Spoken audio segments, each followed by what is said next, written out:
Hello and welcome to the Cyber1 YouTube channel. My name is Ray, and in this video we're unboxing a 52 Pi Pico Breadboard Kit Plus, and it's also got capacitive touch sensing.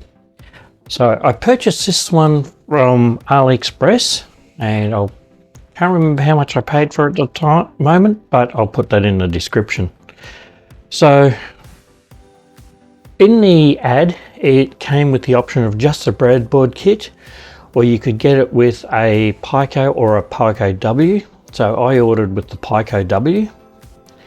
Let's have a look and see what we get. So it came in this nice little box, and one of the things this Pico breadboard has is a big screen on it. So here's our manual. So the description, it's got a 3.5-inch touchscreen, a mini PSP joystick, RGB light, a buzzer, and 2 buttons.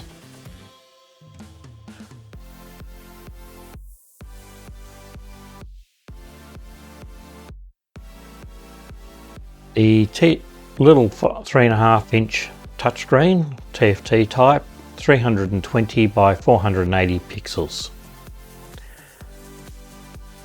So not a great deal to the instructions, but on the back it does have a link to their website and a link to the GitHub, so you can download the programs. Now the link to the demo code, documents and demo code, actually goes through and shows you how to set up your Raspberry Pi to actually operate it and create a program for it. So in the box I've got my Pico W. So this is the Pico, not the Pico 2. It came with a couple of extra headers in the box, in the bag. I'm not exactly sure what they're for yet. In here, wrapped in bubble wrap so it doesn't move around, is the breadboard itself. Interestingly enough, there's no provision on this to disconnect any of these from their associated pins, which I'm going to have to look into and see if I can actually make some changes on it, because I would like the ability to disconnect, say, the joystick from the 2 analog inputs it's connected to for my upcoming projects. And it's these upcoming projects that I want to experiment with that I actually got this for. Also in the box we have some perspex, some hardware.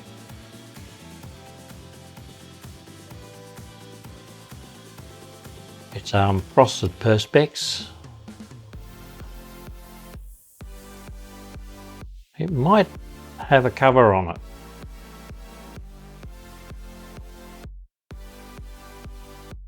But in any case,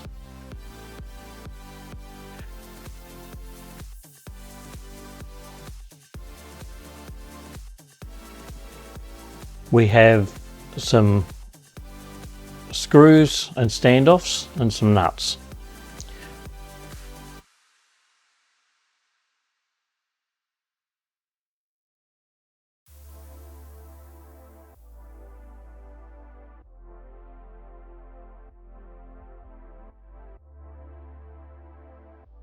Okay, so that's assembled. So I'm guessing these headers, one is for here and the other is for here if you want to use the software debugging pins. All right, plug that into there, and that's all assembled, ready to go. So the next trick is to connect my USB cable. So this is a mini no micro USB, and we can plug it into our Raspberry Pi. So this is a Raspberry Pi 4 that I'm using, and we'll go to it and have a look, upload some code. Okay, so this is the website that was the link in the instructions pointed me to. It's a wiki page. It has the description of the unit, the features, the specifications, which were very similar to the features, the pinouts that are used, so what's connected to where or which GPIO or general purpose IO. Capacitive touchscreen is connected to SDA SCL, and it tells us on pins 8 and 9. The beeper is on 13, the LED is on 16, 17,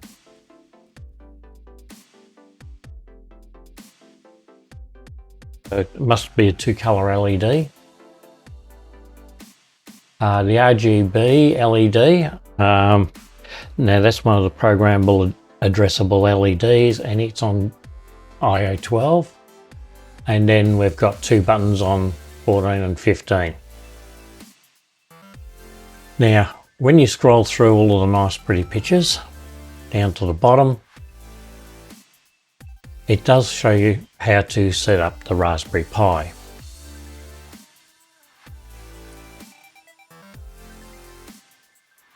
So here's the instructions on setting it up. So in order to compile stuff on the Raspberry Pi for the breadboard kit, you need to install a development environment for it. So it actually gives you all of the step-by-step instructions. So you install the CMake, GCC, ARM, NUN, EABI, some other libraries to do with ARM and linkers. Once you've got those installed, you need to also set up stuff for the Raspberry Pi Pico, and there's a whole setup shell. When you've finished doing all of that, reboot the Raspberry Pi. Make sure that all of the linkers and programs that we're going to be using later on are actually in the paths ready to run. I actually discovered that the hard way when I was running through this next part, setting that up, and it wouldn't compile because there were things on in the path. A simple reboot solved that issue and it all compiled. So in theory on here, I will open that in File Manager. So we have the Raspberry Pi Pico, because it has no program in it at the moment. So it's come up. If you've already got a program in, hold the boot button while you're plugging it in to power, and it'll bring that up as well. So we've got that in under Home, Pi, Breadboard Kit.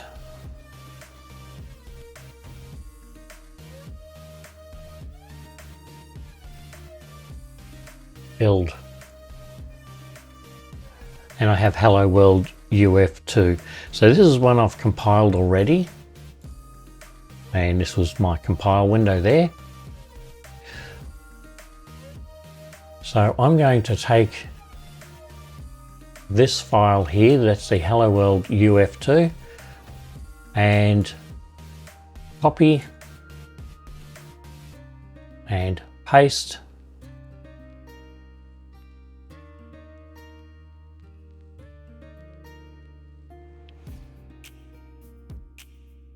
And that's done. And I'm going to switch back to the camera. Okay, so it would appear I have this upside down.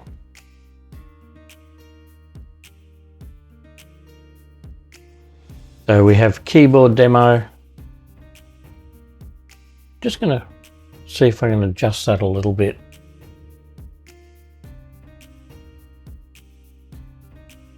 It's going to be hard to see no matter how I do this. So we have keyboard demo and hardware demo. So this is a touchscreen. We have beep.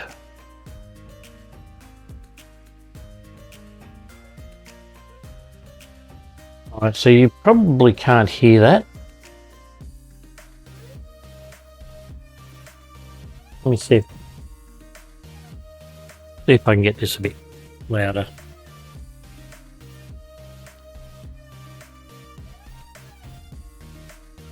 No, my noise suppression does kill that quite well. Just going to turn sound suppression off for a bit. Or noise suppression. Okay. So it's quite a loud beep. And we have turn on RGB.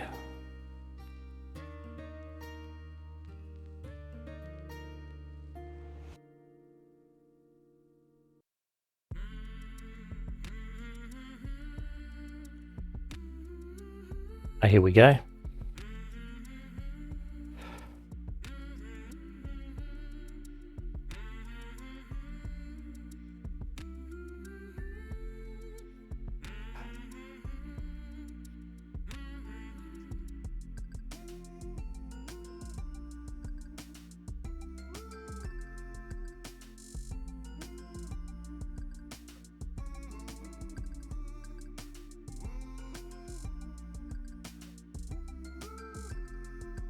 Let's try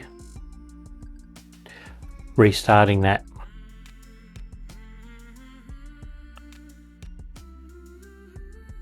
Keypad demo. Hi, welcome to the keypad, keyboard and encoder demo. Okay. Selectors.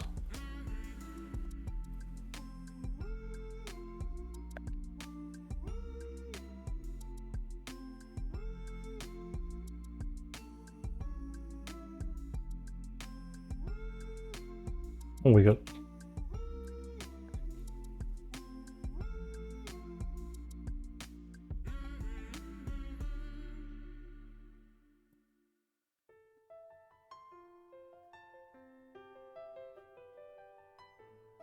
So these are just demonstrating different features within the programming environment.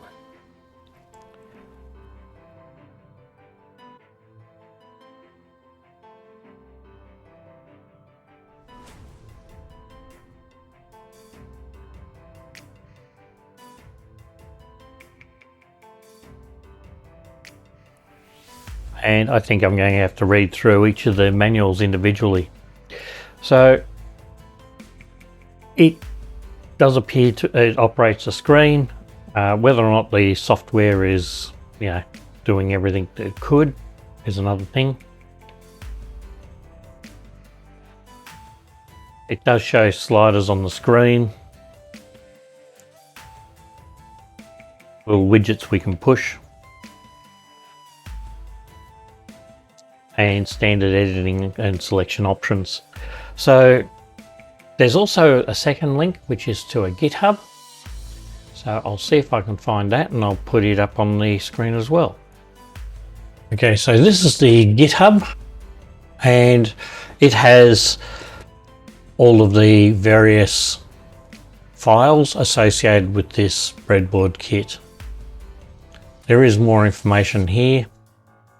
A lot of the same information that's on their webpage, including how to use some of their examples.